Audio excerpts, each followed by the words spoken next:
سبحان الله سبحان الله. والله يلا وحنا كسر ما قاعد بيجينا يبقى لنا عيسى مسيح ولكن سمسم وحنا horta marka hore walaal kasta oo Soomaaliyeed ee Islaam waxaan rabaa muuqaalka inuu share gareeyo loobta la dhaco linki beeri la taaban jiray taabto soo muuqaalkan meel dheer u gaaro gabadhan hadlaysa waa gabar Soomaali Kristiyaana weey waxaa daawaday muuqaalka dad ka badan 5,000,000 Soomaaliya daawaday waxaan la yaabay isweydiiyay marka waxaa loobta saaray 40,000 oo kay dad ka badan waxaa share gareeyay sheertu ciidaas weey waxaan la yaabay marka dadka Soomaaliyeed ee muslimka sababta qof waxa weydiinta Kiristaanka faafinaya loof 40,000 oo ka badan loo saaraya maxay tahay looftu Soomahan macnaheedu waxana waa ka helaysaa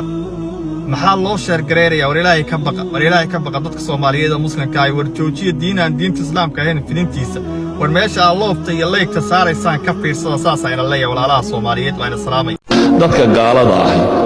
hadaf aakhiro dambe ma leh laakiin كلاسك مركز الله صقل الله يرضى حضر بتاعنا النقطة إنجنير أدنى بوليس أدنى سياسي عسكري ما شيخ أنا رضى وحاسوك صعدة إنه نايمك عقلية ده إنه أنت يوم بينقط حضر بتاعنا النقطة إنجنير بوليس عسكري هذه قال كسب أهداف باتي سكمالهم بوصعة سكوا حلوة راضعين وابك هدف قاله أنت كلنا هدف ماله